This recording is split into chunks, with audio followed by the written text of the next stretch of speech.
This is Real Race Talk from Texas. It's the Revved Up Sports Show. Here's Bobby Chaffee and Rodney Rodriguez.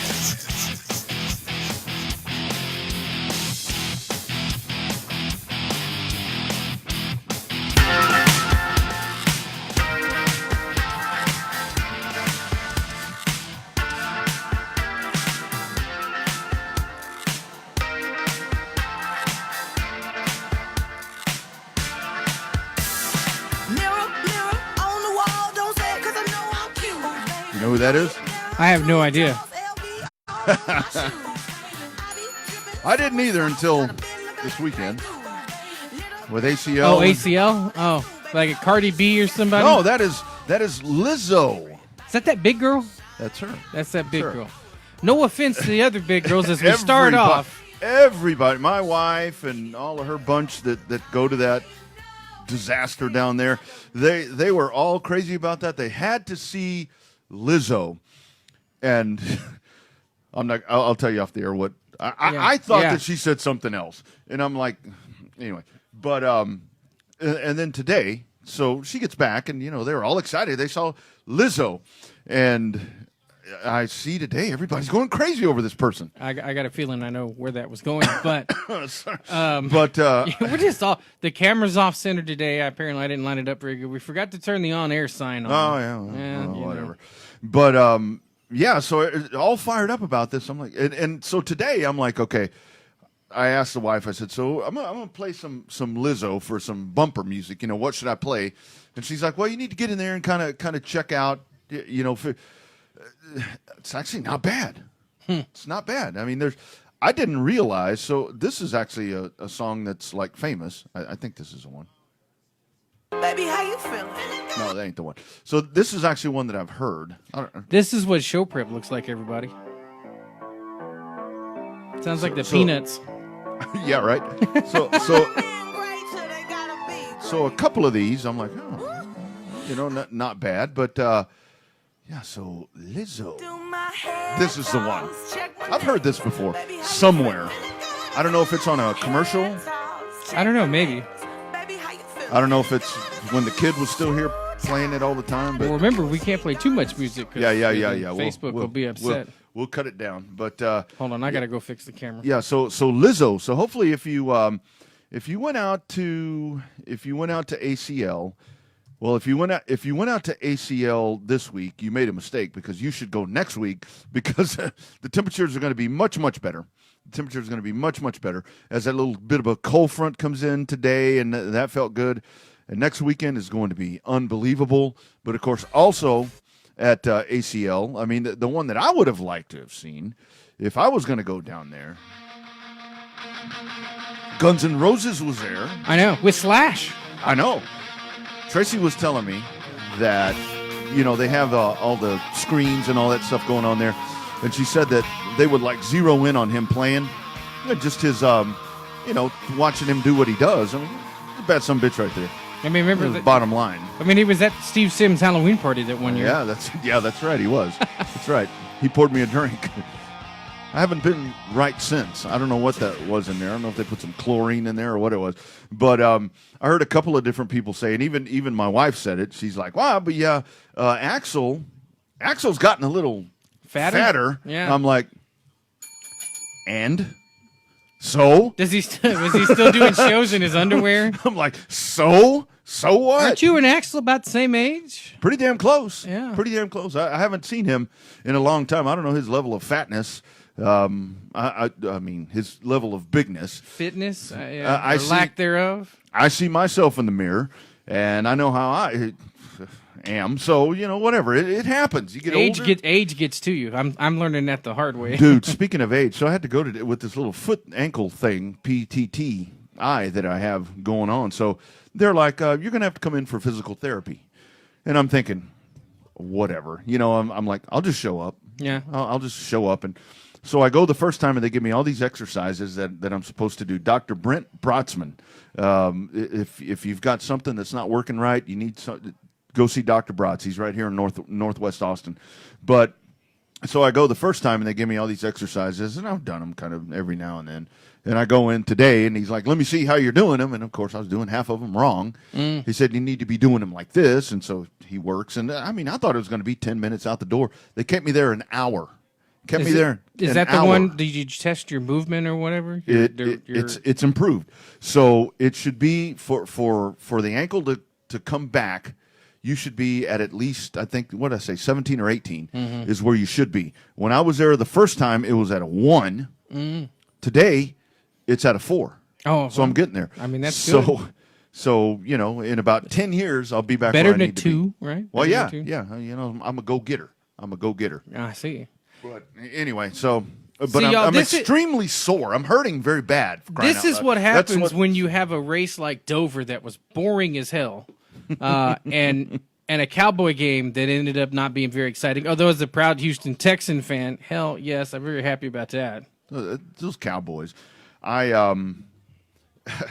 And I saw today, so Jay Gruden loses his job, which he should have lost a long time ago. And for everybody how do you get an extra year out of that? For everybody that laughs at my Cowboys being a train wreck after all these years, look at Washington. They're still better than the Washington. Washington is terrible. My goodness, I don't know how he's kept that job. And again, that's another example where, John Gruden, Jay Gruden, really good in the Arena League, totally different style of football. Although now they're starting to resemble each other with the two styles of football. Well, with the tempo, I mean. Yeah, it's extremely quick. Just throw the ball down the field, get a pass interference, and you're good. But, yeah, that was rough. That was rough there for Dallas. But that's what happens when you play good teams. Mm-hmm. Yeah. Well, we may have mentioned that a time or two either on this show or the other show. I love the Cowboys, but I'm here to tell you, and that's why I think it's so funny on Sundays when the Cowboys are getting beat up. I was getting bombarded with all these texts and all these messages about how terrible they are, and I'm like, I totally agree. Hold on, and I'll help you. I'm going to tell you. They did more. come back though. I mean they tried. They did. I mean, they were down 24-3, and ended up being 34-24. 31-3 at one point, and they did manage to come back. And Dan Bailey, for me, a couple of years ago, was the MVP. I don't know why you let him go. We got a man that can't kick field goals at the moment when we need him, and that's not good. It's frustrating because we're bailing on Vikings. Yeah, he's with the Vikings, but it does get better to play the Jets this week. So Dak will probably come out and throw for about 700 yards, and Zeke will run for 400 more, and that or they'll get beat by the Jets. No, the Jets suck. Well, like even by Jet standards, they suck. But it did used to be. I always used to say that a team that was terrible, that was on a bad. You take Miami out of the mix because they're beyond bad. But you take them out of the mix, and a team that's struggling, a good dose of Dallas Cowboys seem to be what would help them. I don't know. Astros fans, such as we got killed today, 10-3. Zach Greinke, starter number 3. Yeah, but he's Hall of Fame worthy if you take out his postseason stats. He's held during the regular season. But we're fixing to find out because it's really starting to count now. I think Verlander will go tomorrow, so hopefully that'll work out. Monday Night Football, you got Baker Mayfield against the 49ers. Yeah, Baker didn't have a lot of good. He didn't have a lot of good memories in that stadium. No, he doesn't. But hopefully he knocks off the 49ers. Only undefeated team in the NFC right now is the San Francisco 49ers. That's pretty crazy. But again, let's check the resume. Because I think that Cleveland is much better than their 2-2 mark. They are. I think a lot of that was everybody told Cleveland how good they were, and they couldn't perform the first game. And it's gone to their head. But I think now it's starting to. To take shape. Hopefully, your Texans, everybody 2-2. Everybody 2-2. So that's a good predicament right there. That's kind of nice. But it is scary after though. the shocker last night with Indy. Yeah. And as much as everybody's laughing at my Cowboys, all these, Kansas City's the new rage. All these lifelong Chiefs fans are coming out of the woodwork. There's only one lifelong Chief fan that we know. That's right. That's right. Only one that I know. But all these lifelong Chiefs fans that are coming out of the woodwork, hell, they've dropped 2 straight too. Mm-hmm. with your Mahomie. Mahomie. Let me tell you how this works. So when you have a really, really good year. That's right. A rookie year that just lights people up. Similar to number 4. Here's the bad thing. As you're doing all of that, it's being taped. Mm-hmm. And when you go into film and all that, people watch said tape and they figure things out. They figure things out. I'm not saying that Kansas City's doomed to. I mean, they're probably still the best team in the AFC. Well, second, but let's pump the brakes, as Larry Mack says. Pump the brakes a little bit because they're maybe not quite the Patriot beaters that we thought they were. Hell, the way the Patriots are playing, I don't know if anybody can. Ain't nobody going to beat them. Because it's not going to be the Giants in the Super Bowl, that's for damn sure. Ain't nobody going to beat them. Ain't nobody going to beat them. They are way too good. How'd you like that hit on quarterback number 2 for Pittsburgh, Mason Rudolph? Did you see his eyes roll back of his head? Man, they had to unscrew his face mask off. And he didn't leave on a cart. No, I mean, you could see it. His body got limp and just pa. I know. Looked like me after a long night at the Pluckers or something. You know, like, that's crazy. Take my face mask off and get me home.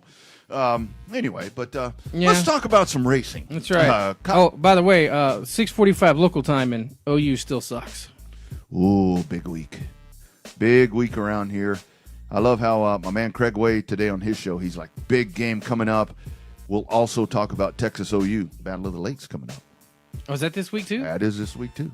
That's your Friday night. What's the tickets going for now? $250, $300? I'm sure it's sold out, so you can probably go to Craigslist and find a scalper somewhere that'll get you hooked up. Hey, and if y'all happen to be around the radio on Friday night, tune in to 105.3 The Bat, and you will hear me there calling Austin High and Hayes. That'll be fun. Oh. That'll be fun.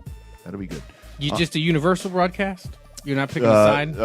I'm working for Austin High's our team. But so on my bye week, so Westwood's off. So on my bye week, I'm producing a game on Thursday night, driving to Hayes County and doing one on Friday. Oh. I'm like, boy, with off weeks like this, I hope I'm never off again. Well, holler. Maybe I'll go over there with you to hang out. Could be a good thing. It'll be fun. Right down the street from the studio. That is close. So, NASCAR, Kyle Larson wins. I really like the cars. I struggle so much with Dover, Bobby, because I love to watch them go around that track. They look really, really fast with this new package and everything, but the race just doesn't. Nope. After about lap 25. Lacks the pizzazz. I openly admit I physically watched the opening stage, and then I left. Yeah. I've watched the highlights since then. After stage 1, I had other things to do. Yeah, I struggled. I had the house all to myself, and I have this whole grand day planned to watch a great race, watch the Cowboys win, and didn't get either one. But I'll tell you, there's some guys in trouble now. Yeah, I mean that Joey Logano axle thing. I mean that's so strange. Yeah, it really is strange. And then Chase Elliott blowing up on like lap number 9, and then that was it. Only remaining cautions were for stage breaks. So that one. Really didn't see a highlight till the end of the race when Miss Larson chugged that beer or shotgunned that beer down. That's all everybody's talking about on Sirius XM. That's my kind of lady right there. And what folks aren't really talking about because they're not real drunks such as I am, that was a 16 ounce. I know, that was those big custom-made Harvick beers. Yeah, that was a pound. Yeah, it might have been 25. It might have been a 24 or 25 ounce. But it's just funny. She's like that, done it before, though. That was all that beer was, or all that Harvick car ended up being, a kid's toy. Because, like, when you look at all the kids' toys, they all say Harvick. Yeah. They don't say Busch. Yeah, exactly. Yeah, so, but I will tell you, I'm happy for Larson that he's advanced and he's gotten that out of the way. And I liked what he did yesterday because I kept waiting as this was going on because the 4 car was good and the 11 car was really, really good. And I kept waiting to see what was going to happen. I sort of was waiting for Larson. As much as I respect him, he's probably the second best driver on the tour. To make a mistake, he never did. Didn't go to the top side, didn't run into the fence. It's kind of funny when he hasn't done his traditional Kyle Larson stuff, he wins a race. Funny how that works, isn't it? It's and I think a lot of it is, we talk about Jimmy Johnson learning having to learn to drive these different cars, and I think that's part of this too. He's got to get back down to this level. When he jumps in that dirt car and the sprint car, that's when you go do all of this other stuff. But just a great performance, and I mean, he was consistent. Yeah, he was. And I didn't realize this is the first time that Ganassi or whatever it's called has been to the Final 8. Yeah, they'd never made it before. Man. So does this win make him a legitimate championship playoff contender, or does it make him a round of 8 competitor? I think the round of 8, I heard him talking about today on I don't remember if it was TV or on the radio, but talking about him getting a Homestead, and they say, he gets to Homestead, and that's definitely what he gets to Homestead, and I think that's where he gets very aggressive. Well, he can, but the problem is he's been really good at Homestead for a hot minute, but he ain't never won the race down there. Yeah. Reminder, we're talking about Texana coming up here right after the top of the hour. We'll have some really good information. The Aaron Hudgens Memorial coming up, and looking forward to that conversation. That was going to be fun. Get some good love to Texana. They've been working their asses off over there, and great event coming up. I'll tell you who, folks, this Bowman guy, Alex Bowman, is really, man, the dude's consistent. He's not taking any crap, and he just, I don't know. What do you think? Do you think at some point he's going to make a mistake that keeps him out of the Final Four? Well, I think so, but I think part of it, too, is now that Nationwide's going to be gone, yeah, I think he's now going to be as far away from Junior's shadow as he's ever been. Yeah, yeah. That's why I think they should have had that knocked the 88 down for the 5 car. I agree, and that's super important, and to get out of that shadow, because that's a hell of a shadow to be in. We've seen with Chase Elliott. Yeah, absolutely. He's finally out of his dad's shadow. Yeah, and realistically, he's got a long way to go before he beats his dad. You're still going to get the comparison, but I don't think that there's as much comparison between Chase and Bill as there ever was between Dale Senior and Dale Junior. No, absolutely, nope, no way. Some of the talk is about Logano, several laps down in the. I've been in both shoes. I've been in the way, and I've been the guy that's leading the pack. And let me tell you something. I don't expect him to get out of the way. Well, I mean, he was 20-something laps down. And then if you look at the results, I mean, it's like he wasn't really racing anyone. But I mean, that's Joey Logano. That's right. It's okay when Ryan Newman does it. Mm-hmm. So it's you kind of need to. So in your mind? So you've been on both sides. You raced longer than I did. Mm-hmm. Is it a speed thing or is it a position thing? Because if he's running just as fast or faster than the leader, why does he need to pull over for the leader? And that's the whole thing. Because I remember many times back in the street stock times where there would be guys that you would run up to, and you were obviously faster than them. They were fast, but you were better. And for whatever reason, you just could not pass them. And you don't expect them. I mean, as much as at the time you do, they can't. I mean, they shouldn't get out of your way. Yeah, they shouldn't get out of your way. But when you add, I mean, you go back to this was 22, 24 laps, whatever it was. When you talk about 2 or 3 laps down, I mean that's still where you have to go back and kind of the unwritten code there, and especially now with the spotters everywhere, it's very easy to know when you should. And I hate get out of the way. I hate that term when they say he needs to get out of the way. It's maybe you yield the track, because I mean these guys are out there doing their thing. They're all competitors. Well, the good news is that at least we know that Joey Logano has won a late model race. Yes, that's very true. Very humbling weekend. See, Kyle Busch needs to really look at this weekend. He knew he wasn't going to be top of the game. He knew he wasn't going to be where he would want to be. Hell, he finished 6th. A very quiet 6th. He was, I mean, I'm not going to say he was very cordial, but he wasn't bitching. Well, he's got his ass handed to him in the last couple of weeks. That's somewhat of a humbling experience to anyone. And it has to be at his grill, at his guts, that Truex and that 19 and Hamlin yesterday, that they are miles beyond where he is. Is it now Truex's title to lose? Or do we need to get to the round of 8 first before we really get there? I think so, because I don't think some of these guys are truly showing what they have. Did you see Rodney Childers re-up today? So that will continue, he and Harvick. But I still think that Harvick's kind of, not that he's not showing everything, but I think that there's more to come from the 4-car. This 88, dude, I really think that this 88 is going to factor in. I mean, you just have to start and finish the round of 16. That's it. Kind of sort of the same thing with the round of 12. Obviously, you can't have what happened with, Logano be good. But, I mean, if he goes to Talladega and he gets all those stage points and he doesn't get caught up in the big one, he's right back in it. Yeah. So the 22, the 9, and the 12, I guess, are the ones that you would think are in trouble. And that Talladega is the wild card because Logano has won there. So this may all not even be – we may be on the air here next Monday, Tuesday, whatever it is, and, we're talking about Logano and victory lane. So easily, this may not even be a factor. Same thing with Blaney. But it could be where some of those guys have a bad day. One or three of them have a bad day, and they're done. I mean, if you're think about who's left, you can't tell me that we're not, even with the second time around at Talladega with this rule package, you can't tell me that we're not going to have a big one. These cars are stuck to the track way too much. Yeah, there's going to be a couple, 2 or 3 big ones, I think, in this one, especially now. The intensity's turned up because everything, and you've got guys. You got guys that want to get out there and win, and they're going for stage points. Yeah. That's all those guys want. They want stage points, and you can somewhat ride around till about 5 to go. Sure, because that's when the stage points pay. We've seen it before. It's going to be absolute carnage coming to the green and white checkers for these stages this week. Have you noticed that Ricky Stenhouse, since everything went down, he's doing better. No pressure, and this is where.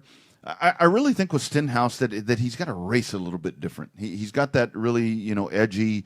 He's been very aggressive. What's that Kyle Larson style? Yeah. Except Kyle Larson's just generally better. Yeah. I think he needs to figure out how to save his equipment because, for one thing right now, it's going to hopefully get him another job. But even when he gets in another car, even if it's at the 38 or the 36 or one of these cars, because he will truly at that point be a plate or a super speedway guy where he's either going to win at 1 or 2 tracks because he's not going to win anywhere else. And this is where I have a feeling where Stenhouse here, he's going BTW at Talladega to get a ride next year. Well, I also think here was one of the other things too, if you really think about it. One of the domino effects that I saw, well, Clint Boyer hadn't been signed. That's right. And Stenhouse and Harvick are pretty big on Stenhouse. Mm-hmm. So what if they move Stenhouse to the 14 and Boyer to the 37?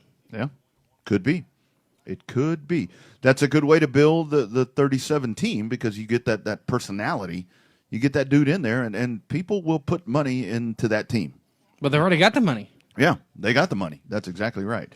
So Talladega is going to be interesting. It's always interesting, and it will not disappoint. But Dover, I enjoyed the speed. I love that banking on the straightaways and all of that, but it did lack that pizzazz.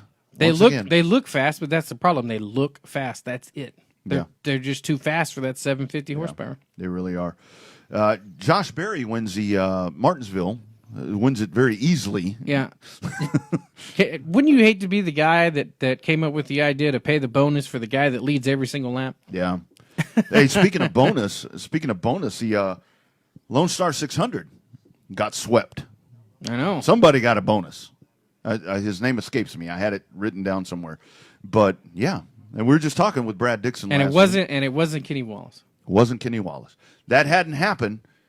See the power of this program? I know. Comes on here, says it's never happened. Some dude shows up and wins them both. 35K? Man. Or what? At least 25K. I think 25. And then they auctioned the car off, I think, for $9,000 when it was done. That's the way that should be. You shouldn't have a $30,000 car to go in there and win the Enduro. Some people do. Oh, yeah. Some people do. I-37, big race coming up this week. Well, I know we got Texana coming on here in just a little bit, so depending how long we go with that. But, huge memorial race coming up at 37 as well. Shout out to our man Johnny Torres. JT. Got himself a championship. The champ is the champ again. Champion, promoter in waiting. That's right. Champion today, promoter tomorrow. That's what it takes. That's how that works. Chandler Smith wins ARCA. Rain-shortened event there. So his teammate was pissed off. Yeah, he was pissed. Yeah, he was. He wasn't. Maybe we should get Joe Spillman back on. There was that rumor floating around the internet and Facebook. He might have some big news to announce.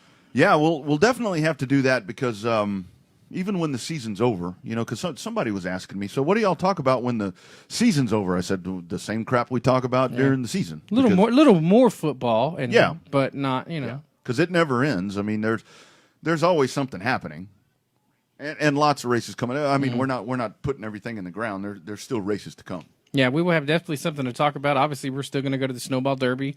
Got a lot of stuff to do over there. Hey, Winchester 400 still, the All-American 400. There's still plenty of. Yeah, there's a lot of stuff happening, and so you never know who we're going to get.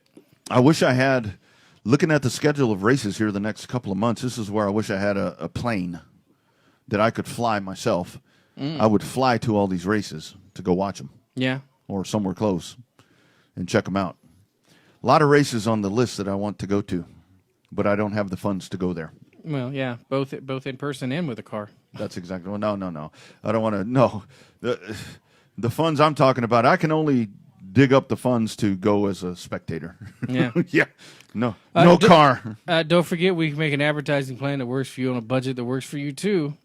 Yeah, you could sponsor this program or the Saturday one. We would love to have you in the mix right there. We will certainly promote you. Very, very good. info@revvedsportshow.com. And when we say make an advertising plan that works for you on a budget that works for you too, we are not kidding. That's right. Ideally, you have a big budget, though. Mm-hmm. That would be good. But send us your race results wherever you were this weekend, because it was a crazy weekend. We got Texas OU coming up. We'll talk about all that here at some point. But busy weekend as we get ready to roll into this one. Cool fronts here. It's going to be... Only in Texas is an 85-degree high temperature considered a cool front. Yeah, exactly. I had a message from a friend of mine that used to be here, and she moved to Chicago, and she said, hey, a little bit of relief for you guys. What's the weather today? And I said, well, right about now it's 85. She's like, yep, that is a little bit of relief down there. But coming up here in just a few minutes, we're going to talk to Rachel Dinsman, Monty Chamberlain. Of course, Rachel is and again, I didn't realize this until we got into discussions here. She's the owner out there at Texana. Guys, come on. Girl power. We're trying to save this sport and do all these different things around here, and it's the women that are keeping this thing alive, for crying out loud. Come on. They have boys. a more nurturing type of. They're good at nurturing, putting up with a bunch of whining. That's yeah. Well, I think that you just figured it out. I think that's the problem. But we'll talk to those folks. We're going to talk about their huge event coming up here at the end of October. Talk about that, more NASCAR, maybe a little bit more short track. No, a lot more short track. And who knows what else. Football will probably creep back in as well. Hell, baseball. I don't know. Yeah. It's October. It is the best month of the year. That's right. If you're a sports fan. The wheels are spinning here on the Revved Up Sports Show. That's exactly right. Coming up on the other side. Stick around. This is the Revved Up Sports Show from Texas.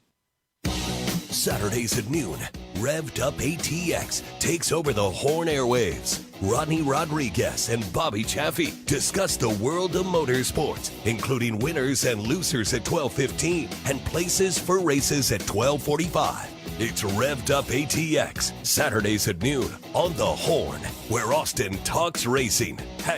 #Real Race Talk. Austin 360 Marketing is your one-stop site for all your business marketing needs. With our wide variety of products and services, we have what you need to bring awareness and exposure to your business. We believe marketing should be fun and rewarding for both your business and your customers. We can find the right niche for any business looking to impact their marketing campaign. Whether it be marketing material, online marketing, or direct marketing, we can deliver on any budget. Contact us today for your acrylic signs, banners, window and vehicle vinyl, and more. We're Austin 360 Marketing, 512-913-7693. Find us on the web at austin360marketing.com or email Gino Cimitol at geno@a360m.com. Austin 360 Marketing. We'll make you look good. Bush's Chicken is a proud supporter of area schools, athletic programs, and booster clubs. With stores in Cedar Park, Round Rock, Georgetown, both North and South Austin, and now our newest store in Pflugerville. Bush's serves the Texas standard in real hand-battered fried chicken and crispy tenders, tasty rolls, and that famous Bush's sweet tea. I love Bush's Chicken. Bush's Chicken. It's good, good, good. Why should you volunteer with Meals on Wheels? I never thought that 5 minutes could make so much difference in the lives of two people, but it has. Drop off a warm meal and get more than you expect. Volunteer at americaletsdolunch.org. Brought to you by Meals on Wheels America and the Ad Council. In our commitment to area high school football, the Horn is excited to introduce the Horn Webcast Network, powered by IHS Fan. In addition to our 3 high school football radio game broadcasts each week, we will provide our fans with the ability to listen to the play call from 8 other weekly high school football games. How cool will it be to sit at your game and click on the Horn app and have complimentary access to as many as 11 different games? The Horn app is your Austin area high school football season ticket. The Horn Webcast Network, powered by IHS Fan. Most of my family, they never graduated high school, so I'm trying to break that barrier.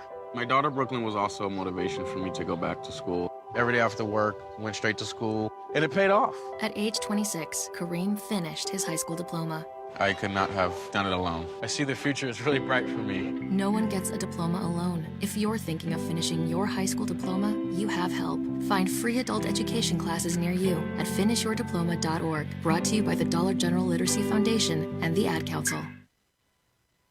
This is hashtag Real Race Talk from Texas, the Revved Up Sports Show on RevvedUpSportsShow.com and HornFM.com. Here's Bobby Chaffee and Rodney Rodriguez.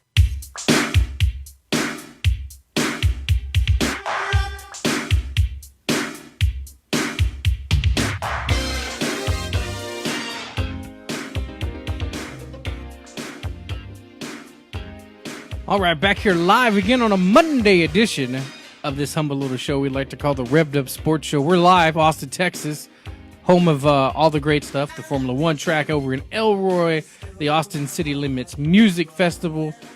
What else we got going on here? Got a nice little dirt track outside in Page, and lots of stuff going on. All kinds of fun stuff. This is the place where over 150 people move a day, for crying out loud. So, and the pricing on houses shows. Yes, it does, and property taxes are right there with it. But that's, I mean, it's great. I mean, a lot of folks are like, no, don't come here. Yeah, come on up here.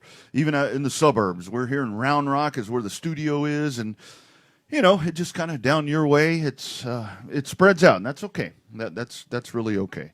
It could be worse. Could be worse. We have a great economy around here, so everything's good. Hey, I saw something. Our man JB Wolf posted something. They have the Leon Valley Soapbox Derby coming up. Oh, that's right. I saw that. Yeah. Is that this weekend or next weekend? I think it's this weekend, and that looks super cool. That looks super cool. So apparently they start over on Hebner Road, Hebner and Evers. And they start there, and I mean they just race. They just race. Really? And, well, I mean, I saw the videos from last year. It was actually pretty neat looking. And that's another cool. You know, we talk about the importance of the quarter midgets and with all of that with the kids that get them started early. You know, keep the sport alive and so forth and so on. But that's really cool. That looks like some really neat looking machines that they build and get out there and run. And Soapbox Derby, that's something that's been around a long time. So check that out. The Leon Valley Soapbox Derby, super cool stuff. Yeah, it looks like it's going to be a lot of fun. Yeah. American Rallycross, we had our friends from Dirtfish on here last week. Tanner Faust wins ARX, and then one of the Dirtfish drivers that we talked about last week, Fraser McConnell, is the ARX2 champion, as they knew they would be.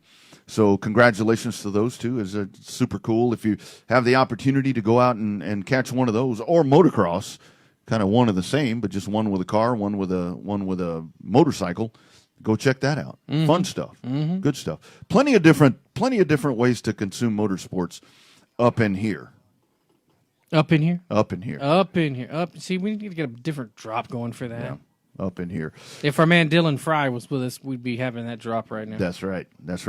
We're going to talk about Texana Raceway Park and Edna, as they're going to be calling in here in just a few minutes, talking about the Aaron Hudgens Memorial that's coming up out there, and I really like that they've that there's additional money that we'll talk with them about that and dig into the nuts and bolts of that. But Edna, another one of those tracks. I mean, and that's the beauty of this is we talk about Cotton Bowl and Page and 37 and Pleasanton and Edna and all these different spots. I mean, you've got South Texas and Corpus Christi, but that's like way out but it's Corpus Christi. It's closer to civilization than the other couple of tracks. It really is. But it really is. It's the blessing and the curse, right? We talk about it with Marianne all the time. That, the blessing is you don't really have to worry about the ordinances with the crowd, with the cars, but at the same time, then we have to worry about how far do the fans have to come. Yeah, exactly. And the funny thing is, I mean, people find these tracks, and Edna's a fun little place. I used to go. I've been there 3 or 4 times and watched a bunch of the USMTS stuff before they ended up doing those Winter Nationals over at Royal Purple Raceway at the time. Goliad was a fun one, as well, kind of just out there. But we talk about all these tracks where they build them and the town comes and finds them. I don't think that's going to be the case with these. Yeah, no, not the ones that are left anyway. Which is good. Which is really good. Reminder coming up, Houston in a couple of weeks. We'll get back after it again, as it'll be time to get some asphalt racing and get back after that again. So yeah, it's lots of fun stuff. Lots of fun stuff, and we'll cover it here, wall to wall coverage. That's what we do around here. And if you've got an event coming up, when we had Johnny on here a couple of weeks ago, he talked about everything that's coming up there. Let us know how we can help you, honestly, because it really is a true combined effort. I don't care if you're racing on ice, on pavement, on clay, on dirt, in mud, whatever it is. We got to keep this motorsports thing going, because I'm not a good fisherman. I'm not patient. I'm a terrible bowler. I drink too much, and racing is what I enjoy. Of all the things that I've seen, I cannot see you bowling. I actually used to be a pretty good bowler, but really? now that I can't step straight, it's terrible. Boy, how the shoes make everybody's feet hurt. Yeah, absolutely. But enough of that. Let's talk about Texana Raceway Park, the Aaron Hudgens Memorial coming up. It's October 24th, 25th, and 26th. Super excited on the Revved Up Sports Show hotline. We are joined by Rachel Dinsman and Monty Chamberlain. How's it going, guys? Hey, guys. How's it going? We're doing super good. How are you guys doing out that way? Doing real good, real good. Kind of had a 10-degree drop in temperature down here, and that was cool as well. I heard you guys talking about that earlier. Isn't that a nice surprise? That's right. All right, so talk about, so people don't know, when we mention Texana Raceway Park, and we talk about it a lot, describe your little racetrack. Rodney's actually never been over there. I've been 4 or 5 different times. It's a cool little place, so when we say, hey, tell us about Texana, describe your track to the people that's never been there. Yeah, so we're kind of, Monty and I were talking about it earlier about we're kind of a hidden gem. You got to be. I like that. Heading to the racetrack for a purpose, and we bought the track. My husband and I did a couple of years ago, and we put quite a bit of money into it, invested into it. My husband's been racing for 30 plus years, and I remember he called me one day and said, "Hey, Texana is for sale. What do you think?" And it turns out that we were racetrack owners the next day, so that was an adventure. But it's a great place. We've got a great group of drivers. It's a 5/16 oval clay track. We've again put quite a bit of money into it, putting some new stands in and adding a scoreboard, and it's a lot of fun. It's a very close knit community out there, and it's kind of one of the only things to do in Edna, Texas, so it's nice to be having that going on the weekends when we do race. Yeah, that's awesome. I can tell you honestly, the only times that I went to Edna, I went to play football and baseball, and that was a long time ago. But so Rachel, let's talk about some of the challenges. We have track owners and track promoters on this program all the time. Some of the challenges that you guys have run across with your endeavor. Yeah, so I mean, within any time we're working with community and with different folks, I mean, it's definitely lots of different personalities we have to deal with, and everybody, especially when you throw in competition into that, it's it can get pretty heated and adventurous sometimes, and it's, as promoters, I mean, this is not mine and Kenny's full-time jobs by any means, so having to balance the track ownership plus our normal jobs, and we've got young kiddos and things like that. It's it's making sure that we're having the balance that we need to with the life and the racetrack, and also making it a great place for people to come. Not only for the drivers but for the community as well. So it's honestly a big juggling act, and it's hard to please everybody, and that sometimes gets pretty tough as a promoter. Because you definitely don't want to ever see the negative feedback, but at the same time, dealing with lots of different personalities, and it can be a challenge at times.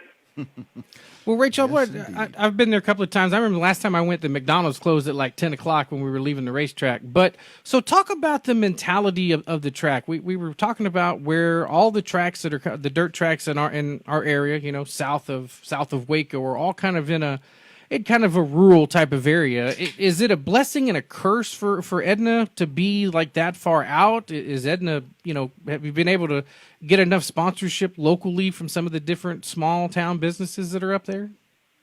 Honestly, I think that is one of our biggest challenges is sponsorship, because it is a very small town, and even the surrounding towns, it is still a bunch of very small communities. So, that is a big challenge as well, as getting sponsorship for the track. So, a lot of what we've done it's been out of our own pocket. We are a couple of hours away from lots of major cities. So, it's not too far of a drive. I know that sometimes when my husband and I will go race, and, we'll drive to Dallas, Fort Worth, or sometimes Oklahoma to race, and we have a pretty big community of drivers just in the in Edna and in the what we call the Golden Crescent area. Yep. And it's nice to see those locals. But we do have some folks that travel in from Houston and from Corpus, and it's nice that they will make the trip to come to our track. And that's what we want to do. We want to make it a place where people want to come and want to race. Yeah, no doubt. Rachel Dinsman, one of the co-owners at Texana Raceway Park, joining us on the Revved Up Sports Show hotline. Rachel, is it, of course, one of the things that with asphalt, it was never something that materialized, but is there cooperation with other tracks? Obviously there's not a track like right in your backyard, but a lot of times with race dates and so forth, because dirt guys do move around so easily to track, is there cooperation and opportunities to work with other tracks on schedules and so forth? Yeah, we try to, there's not enough weekends in the month where we can all make it work, but, we try to be cognizant of other folks' schedules. And I know, like this year, we ran opposite of I-37, and it worked out well there. And really for this, I know we're going to get into some more details on the Aaron Hudgens here a little bit later, but, we've partnered up with I-37 and with South Texas Speedway with some of their shows that are coming up, and we're going to be doing what we're calling the South Texas bonus, where we're adding on some money to the limited mods if they race in the three big races that we have coming up at the three different tracks. So we're trying to partner with them, and there's always going to be scheduling issues, like I said, because there's not enough weekends in the month, but we try to make it work, and again, we want to support each other as well, and however we can do that, and again, make a good place for the drivers to come and be able to race, and just having an opportunity for them to go to different places and work as best we can with the schedules that we all have to keep. Man, I love it. That's great to hear. Yeah. All right, Rachel, we'll talk about one more thing before we get into the Hudgens Memorial. You guys just finished up your race season. What's been the overall feel this year for you guys? Yeah, so it was a good season. We, last year was our first kind of inaugural season. We had just bought the track, and we're trying some new things. And then this year, we're still trying a few more things. Like we added the INCA modified class, and that was pretty exciting to see those guys come in. And we also added an E-mod class this year, and it was cool to see some of the younger drivers coming out and getting their feet wet with the dirt track racing. And we also brought in go-karts as well. So we're really passionate about the younger drivers and the community and what we can do to bring folks together. We had a really good season. Supporting 6 classes was an adventure. We're going to be looking at all that for our next season. But yeah, it was a good year, and we had some great races, and we have a great group of drivers in all of our classes. So they definitely bring in a great show, and we know that they're the reason that we can be successful. Yeah, it looks like it's been a very positive year for you guys. All the feedback that I've seen, everything really, really good, and that's congratulations to you guys for that, because that's the hardest part of the battle right there. So the Hudgens coming up. It's the 24th, 25th, 26th of this year, of this month. So you've got is it a practice night, a qualifying night, and then race night? I believe is how that all lays out. Yes, yeah. So Thursday night we're going to open it up and do a practice night. Again, it's free to watch. We usually have lots of folks come out and check out what the up and coming is going to be on some of these big events. And then the 25th will be a qualifying night where we're getting folks in and getting them qualified for the A on Saturday. And then Saturday we'll be wrapping up our races and getting everybody slotted and scheduled for the A main. So it's definitely going to be an action-packed weekend for sure. That's awesome. All right, so we know Monty's over there. So Monty, talk about you're the one that initially kind of reached out to us to get the ball rolling on this interview. So we don't want to leave you left out. Talk about how much fun you have during this. It's a lot of work for this Hudgens Memorial, but lots of good things coming up, scholarships, all kind of stuff. Yes, sir. So I actually a customer myself out at Texana Raceway and racing our factory stock class. And as Rachel was talking, man, that is one exciting class out there. Mm-hmm. We've had 27 cars on a couple of nights, 24 pretty regularly, and always, I don't think we had a night under 20. So that's a class. The only reason I mention that is if you want to see some good factory stock racing, that's a good place. The track is a paperclip track. It is a driver's track. And that class right there is worth every penny of the admission because there's just excitement any way you cut it. It's competition, but the guys and ladies in that class, and there are ladies in that class, are the real deal. And, man, I enjoy watching it even when I'm not racing. But moving forward to this event, Aaron, if I could speak to this for just a moment, sure, a little absolutely. bit about Aaron, yep. you guys don't mind. Aaron Hudgens was that kind of guy, if anybody knew him, and I've been hanging around Texana Raceway since 2005 when I started racing. And one of the first people you got to know out there who was a fixture was Aaron. And let me kind of describe Aaron. He was a slender gentleman, probably 5'10" to 5'11", and Aaron was so laid back. So laid back, you'd think, man, can he get fired up to race? But I would watch him, and as anybody who met him, his dad, his stepmom, his whole family, you would instantly be their friends. And I raced with his stepmom for years. But Aaron was in our limited modifieds mostly. He had raced late models, modifieds. But the reason I want to dwell on that just a second is because he was so truly beloved by so many. And he passed away at the age of 40 back in 2010, if I'm not mistaken, from cancer. But Aaron I just can picture him two ways, sitting in his trailer, at the end of his trailer, kind of in a squatted position. That's how he always sat, on the ramp of his trailer. And the other thing was, when he got out of that car, you would find him with a cold Coors Light in his hand. My man. That's our kind of guy right there.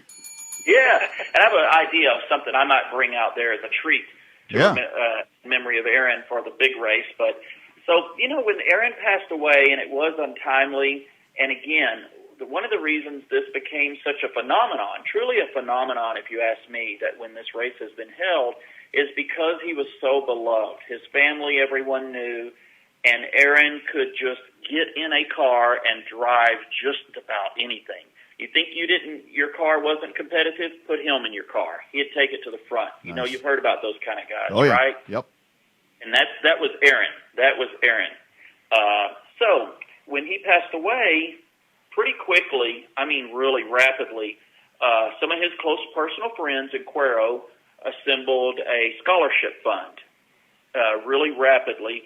And that first year, it was the fund was established. They went to do all of the nonprofit paperwork, get everything in place. And one of the things that was decided to do was have a memorial race. And that was done, if I'm not mistaken, near the end of the season that first year after he passed away. And it was just hugely attended. I mean, guys like everybody knows this name, Howard Willis. He made sure he was there. And he gave Aaron's son his helmet, presented that to him in front of everyone. That's awesome. On the front straight. And they generated a lot of scholarship money. I believe they have typically given out a $500 scholarship. It doesn't just have to be a graduating senior. It can be someone who's been in college a year already and reaches out, makes application. But there's a scholarship committee. So they do what they do when they have the opportunity to raise money, but this event is a huge part of that. And so moving forward with this sponsorship money, two things happen. First off, for the track to hold this event, they make a commitment to donate $3,000 for the scholarship fund. Love it. It doesn't matter if they make a penny off this event or not. They commit and they make that donation. So as the season was coming closer to an end, a name that a lot of people know in South Texas, Owen Pittman, he's the announcer at Texana.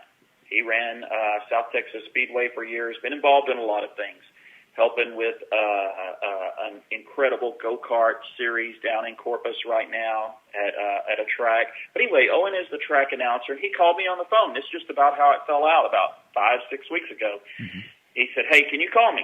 So we got on the phone. He said, Monty, we need your help. Well, I have a past that I really don't like to embrace anymore, and that's being a PR person. One of those guys. Yeah, so I helped then how this all evolved was just, a little further when I got into PR. I raced at Texana, started in 2005, won a track championship in 2006. The track owner at the time, Mr. Tesh, he pulled me at the end of the season. He says, I want to talk to you. I said, okay. He says, I need your help. I said, what? He said, I want you to promote for me next year. And I said, man, and I can't do that. And he said, oh, yes, you can. I see it. So he saw something in me I didn't see. Yeah. And that had kind of evolved, and he and I worked together for years. And then any other operator of the track, when it's come to this event, it's kind of, to me, it's a heartfelt thing. Sure, absolutely. Yeah. So this phenomenon this year, Owen called me, said, man, we need your help. And I said, okay, what is it? He said, we need to get some sponsorship money because the track is committed to making this donation, but, they're going to offer a huge purse. And I'm talking things that haven't been touched on yet, like, $2,500 to win, $200 to start for that big show weekend, and two other big car count classes. And so I said, okay, sure, let me give this some thought. And then I hung up the phone and was thinking to myself, oh, gosh. What have I gotten into? Mm-hmm. Right. But I love the track. I love the way that the owners have embraced the track operation when they purchased it. And Rachel touched on a few things they've done, but there have been many more investments there, such as a concrete wall that, they did not have a good wall around the track. Many things. Mm-hmm. And so I said, yeah, okay, this place is 22 miles from my door, so I'm going to jump in here and help with this big event because this could be, can be a huge shot in the arm because there's opportunity for that money. They're going to contribute to the scholarship fund, but even more that can be drawn when this event happens. So I said, I got an idea. I said, let me try this and see how it goes. I hadn't tried this before. I really did not want to pick up the phone and start calling people who had sponsored the event in the past, so I tried something different. I used the power of Facebook, and when you got a lot of friends on Facebook, some of that is just numbers, right? Every now and then it's good for something. Every once in a while, it works like it's intended. You're right.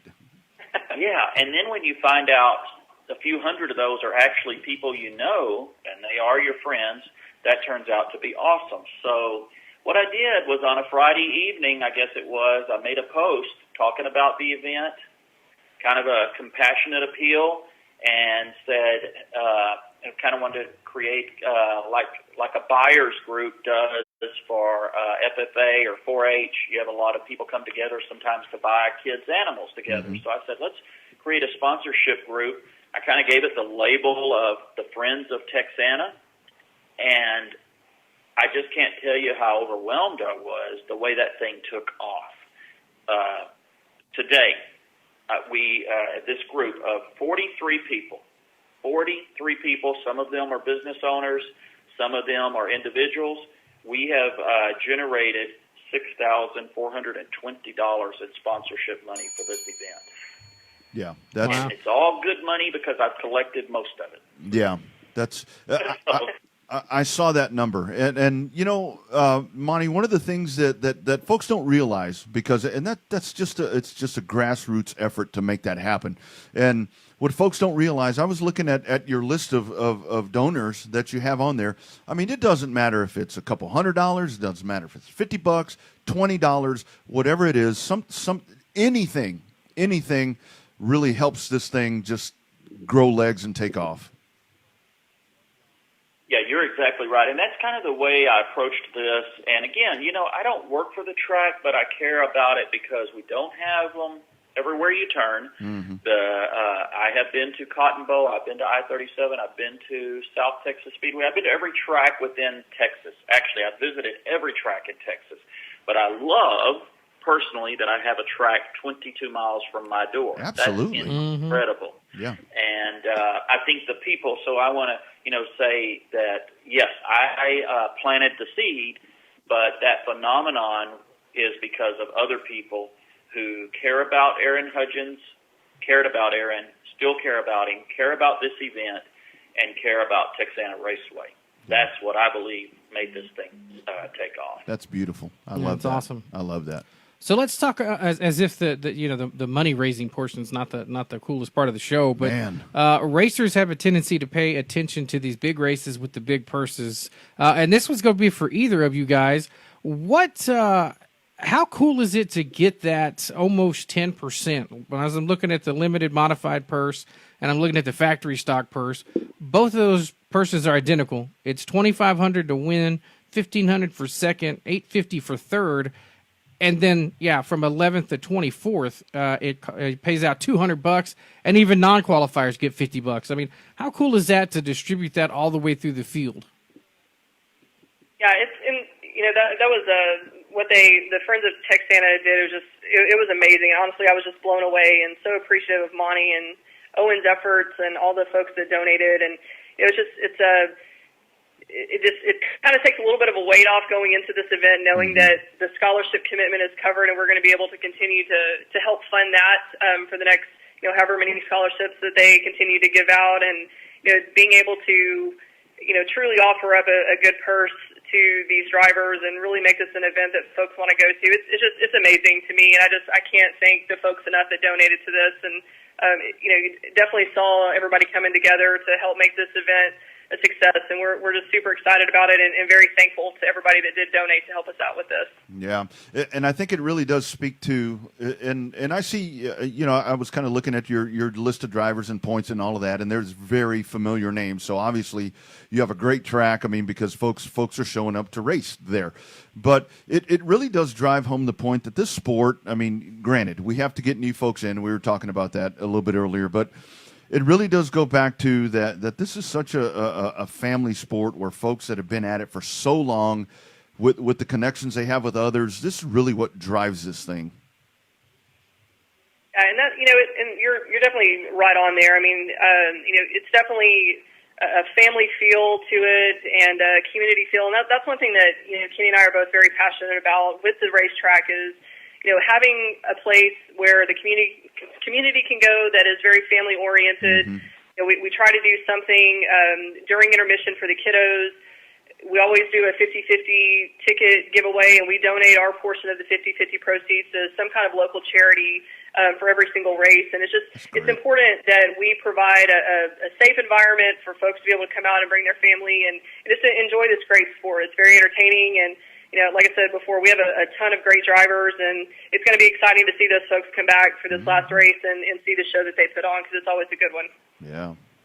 That sounds a lot of fun. And also, I don't want to forget to if you go to TexanaRaceway.com, they have the payout here for the Hudgens Memorial. And I don't want to leave out the street stocks, because that's a pretty impressive purse too. $1,000 right there. Isn't it? $1,000 to win, $750 for second, $500 for third, and then it goes down accordingly. But even that one pays $100 to start from 11th to 24th. So, like I said, the purse is pretty amazing for this weekend. So, talk about the classes that are racing. Is it just going to be the limited modifieds, factory stocks, and street stocks? Yeah, so that when we were looking at everything, and again, Owen and Monty and I were visiting about this. We wanted this to be a quality race where we focused on the classes where we could get the drivers, make this a good event, and we looked at some of the other events that are going on in the area about on the same weekend, and decided that it would be best for us just to focus on the limiteds and the factory stocks and the street stocks, and offer up a good purse for these classes, and see if we can get the cars in for these groups. And I know it's like I said, they're definitely going to put on a show, that's for sure, because we've seen a lot of great racing from these drivers in these classes. Definitely this season, Monty spoke quite a bit to the factory stocks, and just want to focus on these three classes. And like I said, we didn't want to infringe on some of the other bigger races, like Part of Texas. They have a big mod race, and I believe the Dwarf Nationals is the same weekend as well. So these are our three that we're going to focus on for this event. I love that. Yeah, well, and there's really nothing wrong to commit to three solid classes. I mean, I think that paying attention to those three classes, well, it works because not that you don't want the guys with the mini stocks or some of these outlaw stocks and stuff like that. It's not that you don't want their business, but I think it's really good that you guys have been set on three classes, that there's cars out there. And realistically, with the way this purse is structured, there should not be a shortage of people trying to battle their way into the A main. Mm-hmm. Right, and that was the thought process behind it. And Aaron, I know he drove a lot of different cars. I know he drove a limited and a late model, and we really wanted to make sure we focused on the class that that he mainly raced in. Sure. So we were glad to be able to bring the limiteds in on this group. Yeah. And also, so you guys, obviously you're doing this coming up, but you also, I know earlier in the year you had the memorial for Mr. Jim for Shady Oak. So speak to that as well. I mean, that just kind of speaks of the mindset of the facility there. You guys, it's just a very down-home place.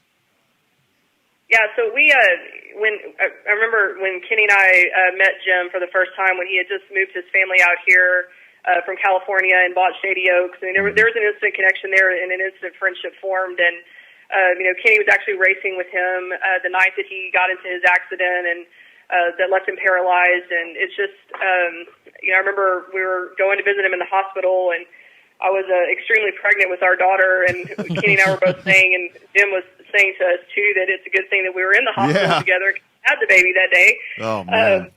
But it's he was just a great man, and definitely gone too soon and gone tragically. And there was no question that we wanted to do something for him this year. And his kiddos are still around the area, so they were able to join us for that event, and we were able to establish a scholarship fund for them as well. So it was definitely a great night and a great opportunity to pay tribute to a man that poured his heart out into a racetrack, even for just a short time before he was tragically injured. But it was awesome for Kenny and I to be able to do that for him this year, and just kind of continue on his legacy and really just remind people how amazing of a man that he was. So absolutely, yeah.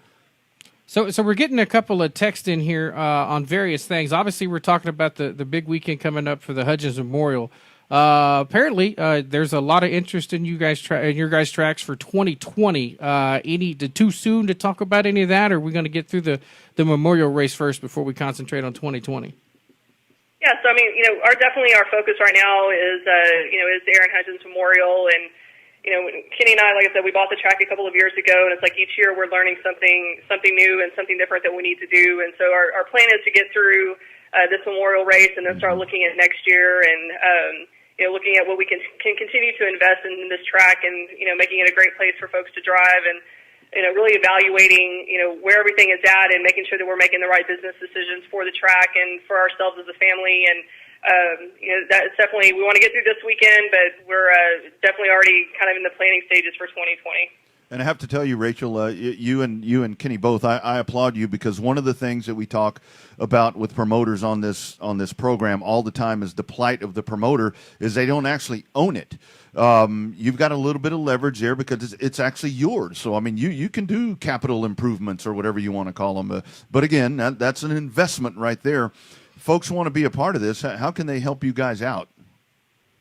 Yeah, so we're definitely, I know when we first kicked off, like the first year that we had it, I mean, it was amazing, the folks that came out and they were helping us paint and pick up stuff. And, we still have folks that come by and help us pick up trash. And, we already have kind of a list of projects we want to start working on, and we'll definitely be recruiting some help. And, it's definitely, like we had said before, it's a close-knit group. It's, it feels like a family. And I know that whenever we need help, people come running and they're all about helping us. And, we have an amazing staff that put their heart and soul into everything that they do every single race weekend. So we've got a really good group, and I know that there's going to be some things that we want to improve on and work on for 2020, and we'll definitely be recruiting some folks as we get ready to launch into that.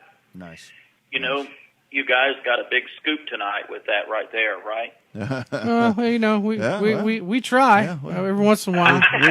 we ask those hard-hitting questions, we didn't have to have a 2020 schedule, but some of the people were asking about 2020, so we thought we could kill two birds with one stone. Yeah.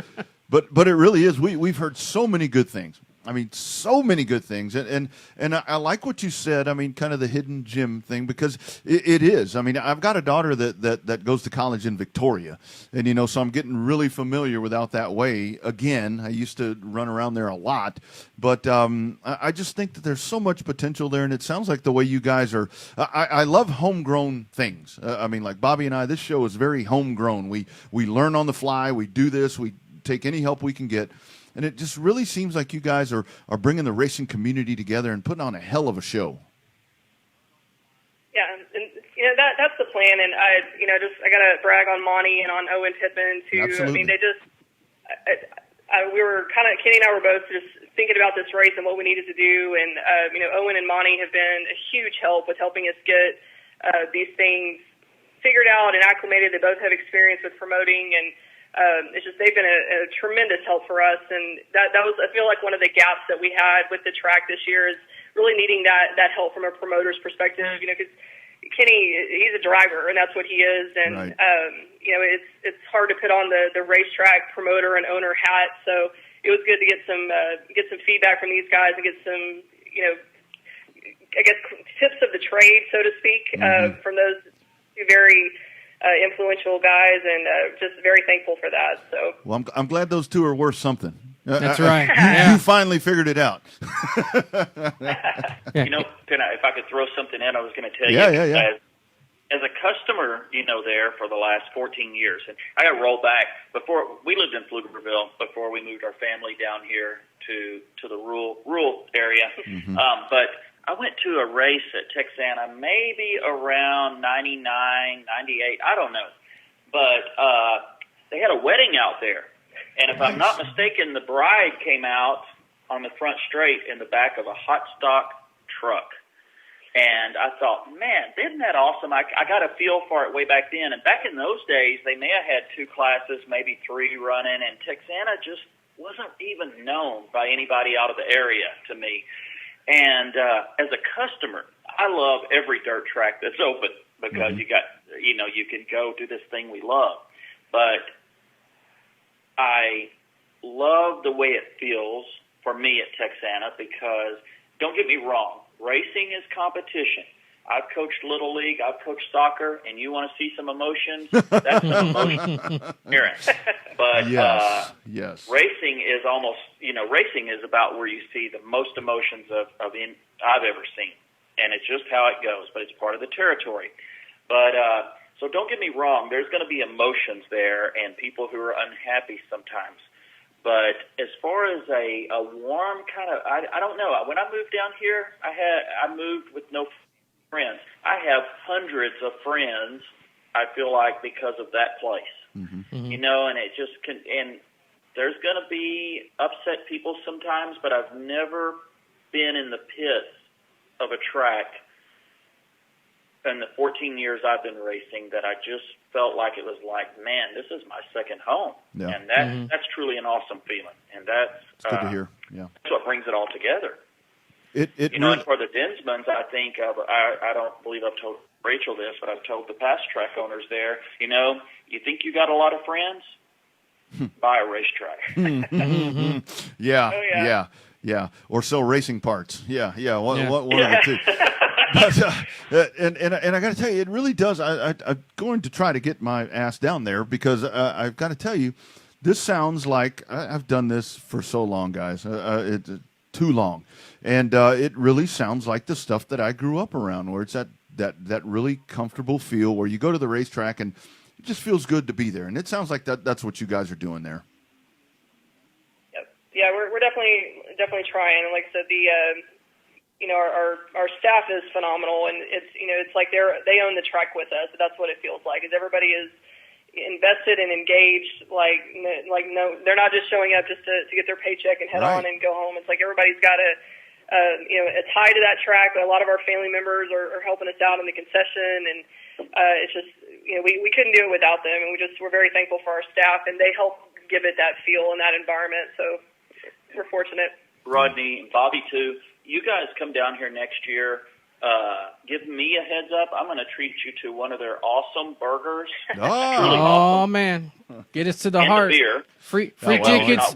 Free tickets, beer, and race passes. That's talking our language right there. Happy to pay, especially in a situation like that, because it's that money goes into the track, and it's, man, we've been on that backside where it's like, holy moly, how are we going to get this race done this week? But absolutely, definitely, we'll get there. This hell, I'd go now if you were racing right now, as a matter of fact. But and the thing is, and we'll cut you guys loose here in just a second. But I think there's so many. There's we talk about it being out in Edna, but I mean Cuero's there, and of course Corpus Christi's not all that far, and Victoria. I mean there's so many different parts. Luling's not all that far from there. There's just a lot of potential right there in that little pocket. Yeah, I mean, really, we're pretty much 2 hours from everybody. So it's we are kind of, I know it's a very small town, and we're kind of off the beaten path a little bit, but it's definitely pretty convenient to drive to. So that's awesome. It's a fun little. You'd like it, Rodney. Yeah, I think I would. I remember when I was there, they were running the farm truck class. Yeah, which was exactly what you think it might be, and it was just. Rowdy and I just happen to have a dwarf that I'm trying to figure out where the hell I'm going to run it. So that may have just been answered tonight. So super You're cool. welcome. So again, let's wrap it up. Coming up October 24th, 25th, 26th.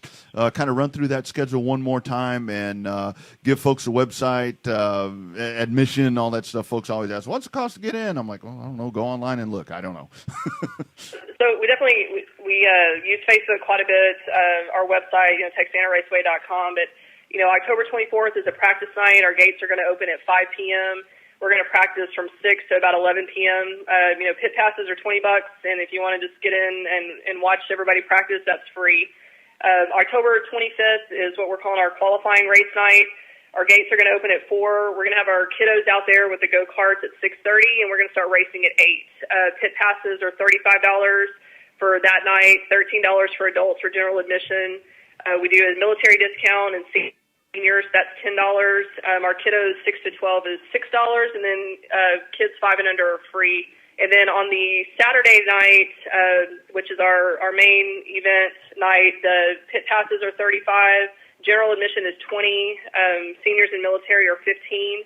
And kids 6 to 12 are $10. And again, our kids 5 and under are free. And our drivers are going to pay $75 to race for the weekend, plus their pit pass for each night. But even if you don't qualify or if you do make it, you're going to get quite a bit of your money back. So yeah, it's awesome. That's awesome. And good food, and you got booze and sodas and everything. Good to go. Just show up and be thrilled is kind of the what I'm hearing. Yeah, pretty much. That sums it up. Love it. They're going to put that on shirts now. Yeah. Show up and be thrilled. There you go. We'll give you that one. So that's our next shirt for the fan shop. I'm thinking for 2020. There you go. Right there. Right. There it is. Right there. Super good. Oh, Rachel Dinsman, Monty Chamberlain. This has been fun and enlightening, and very enlightening, and very exciting. Super anxious to get there. I want to check it out. Good luck with this event. Again, I love that that $3,000 goes to the scholarship, and there's plenty of money there. You guys are doing something right, and that's you're doing it the right way. It's good to see. Yep, appreciate it. Absolutely, guys. Appreciate the time. Let us know how we can help anytime. Just reach out, and we're here for you. Thank you for having us on. Yep.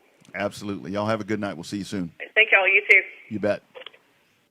There they are. Rachel Dinsman. They got their act together down there, don't they? Yeah. funny, isn't it? I mean, when you put Monty and Owen together and, kind of brainstorm, there's no telling what happens. That's the guy we need to have on for a Legends interview. Yeah, exactly. I mean, it would be in that, the format would be, fully, unfiltered, fully loaded. Yeah, for sure. Owen might be able to have a couple of tall boys and come up with a few good stories on a lot of people. And, the funny thing is, it sounds like what Rachel is talking about there is that they're running that track. None of what they're doing is like, it's not like rocket science. I mean, it's very... Well, it's down to earth, right? It's very down to earth. Common sense, realistically. It really because is. the one thing that we found out from interviewing all the promoters that we have is that, and even from back in the day, even capital area racers over at Longhorn, over at Speedorama, it's not just as simple as just showing up or buying the track. I've raced forever. I know what I'm doing. Yeah. That's what a lot of racers think of when they buy the racetrack or try to get in the promoter aspect of it. It's not quite that simple. In the immortal words of Joe Spillman, go back and listen to that interview. I don't give a Yeah. Oh. Yeah. Oh. Unless you write in the checks. Yeah. But at the same time, though, I think it takes somebody. There's one advantage to having a fresh set of eyes, right? Having somebody that's kind of out of the normal loop. Yeah. But at the same time, you need somebody that's been in the trenches and understands part of it. That's exactly. They're empowering people to do things. I mean, it's okay. And I like where she's talking there about Monty and with Owen, because what they're doing is they're having input and they're doing whatever. Because you have so many people where you invite them to kind of jump in and be a part of this. They want to get in there and take over and do it the way it's been done for 20,000 years. And a lot of times, some of those are outdated concepts that don't work. But you take the two of them and again, just with the connections and the beauty of this, Bobby. What I can't help but think with Rachel, the Dinsmans, they own that place. They're the only ones. They're the only. That is theirs. I mean, if they God forbid they want to turn that into farmland, they could do it. It's theirs. Or if they wanted to build a condo there, they could do it. It's theirs. If they wanted to make that a half-mile track, they could do it. And that's the toughest part. And again, that's not a slam at anybody, because it's easier said than done to go buy one of these things. Capital improvements when it's your own place makes a lot more financial sense than anything else. Yeah. But if 2019 has taught us anything, Rodney, it has been the year of, how do we say this, self-help, self-promotion. We've seen it at all these racetracks, all the way from South Texas, all the way up to Everybody Houston. has gotten so good. Everybody, like it's that whole you're speaking to the choir kind of thing.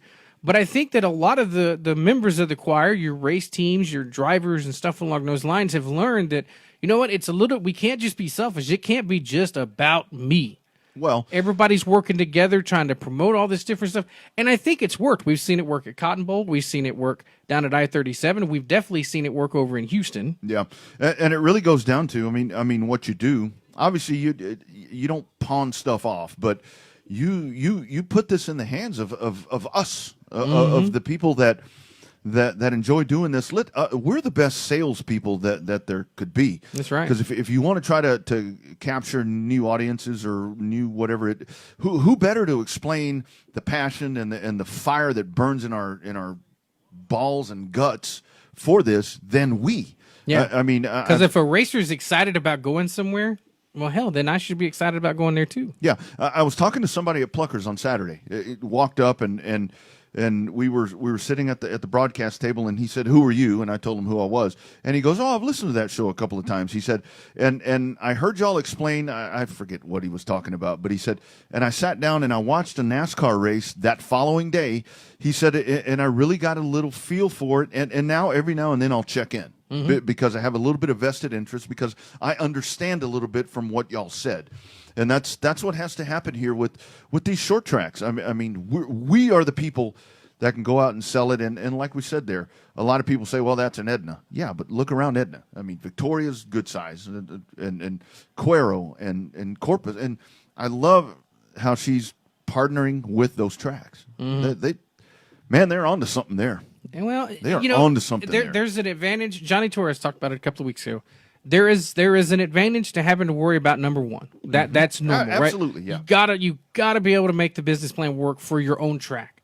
At the same time, though, you do have to be cognizant of all the other people around you. Not because they're all competitors. I mean, yes, there's a core group of guys that they're going to fight over here and there. But, we need all the tracks to succeed. We really do, because if they're all succeeding, that means that the sport that we love, that we're totally vested in, is doing well. And at the end of the day, hell, that's more important than anything. Right. The tracks need to get along, and it doesn't need to be about dirt versus asphalt or vice versa. It doesn't need to be, folks, well, that happened because it's the asphalt track, or that happened dirt, that needs to go away. I was actually talking to my dad on the phone before the show today, and he was telling me somebody had dropped him off a National Motorsport Speedway directory. Oh, really? A hard copy of it. And he said, I was reading that there, I forget how many tracks he said in Texas. I think he said 40 some odd that are operating. He said only 2 are paved. What's the second one? I said, well, TMS falls into that. Yeah, I'm going to say TMS, I'm sure. And he said, so it's really just one. I said, well, yeah, short tracks, yes. I said, and that's where we need to drop that whole, people don't need to bitch back and forth. I mean, something happens bad at the asphalt track, the dirt fans need to be like, well, get better. And same thing with the others. I mean, you hear it, and this social media thing that is so positive for this Aaron Hudgens memorial with what Monty's been working on here is such a dagger in so many other ways, especially with our sport. Mm-hmm. Well, the other part too, though, if you really think about the way that it works, is the simple fact that they just you just have to work together in terms of getting stuff done. Like, it sounds like a novel concept in some aspects, but I think at the end of the day, the biggest thing is that you have to. One of the things we talked about, right? We know guys that have switched from dirt to asphalt, then switch from asphalt track to asphalt track, dirt track to dirt track. There is a certain number of things that is going to happen on a racetrack that is just racing. And if you think that the same problem you're having on one track isn't going to happen somewhere else, just give it time. It's racing. It's not a windshield or a bug. It's not a chicken or an egg. No. It's more like a toilet and a statue. In racing, you're designed to occasionally have a bad night, and pardon the pun, you're going to get shit on. And that's racing. And the other part of it is when something goes wrong, don't. And we've said this. Don't bash the track. Ad nauseum. Yeah. Don't. And if you wanna bitch at Miss Dinsman here about her track, call her on the phone. That's right. Send her an email. They much rather, as much as. I mean, I guess we'll give out that secret. They would much rather you bitch at them on the phone than all over Facebook. I'll take an ass chewing much better with a phone call rather than you going on there and saying on the Facebook that I've done something wrong. Whatever the problem is. Yeah, and the guy that got a cold hot dog 5 years ago with somebody that involved with the track that's not even involved right now will remember that, and then he'll say, yes, I got a cold hot dog, and then next thing you know, everybody that's ever got a cold hot dog at Sonic or McDonald's or whoever sells hot dogs is going to hop on that thread, and it's going to go from something that could have been handled with oh, hey, I'm sorry, let me give you a free hot dog next week. And it's like I said, in those days at Kyle, I would have folks that would message me and tell me that I did something wrong or whatever the case would be. I figure out a way to talk to them, and once we talk to them, it's like they really weren't that upset about it. Mm-hmm. It's just that there was something. That trigger mechanism, whatever it was, but I mean, seriously. Yeah, that's social media, right? Sometimes it works, right? A lot of times it doesn't. What'd you say? Facebook Motor Speedway. That's right. I tell you that's the thing right there. But so if you want to, here's before we part for the week. If you want to jump on that social media and do something to a racetrack, get on there and find. Let's say the program was terrible. Let's say it was very, very bad. It was awful. But man, that Coke that you drank was awful cold. That's right. Post that. That's right. Post that. You could call the promoter and bitch at him about you the could other. tell your friend off of Facebook, that race sucked because of XYZ, but you don't have to put it on Facebook. That's right. All of us were getting together and we talked about how much it sucked. Yeah, because all that's going to do, people are going to pile on there that, like Bobby said, haven't probably been there ever or in a long time ago, and start all of that. And seriously, and when the track closes down, you're going to get on the Facebook again and be pissed off, bitching that it closed down. Well, let me tell you something. You were one of the causes. It is that. Really funny. The keyboard warriors can cause the most problems, but they are the ones that are the least supportive, but they're the most hypocritical. Yeah. Yeah.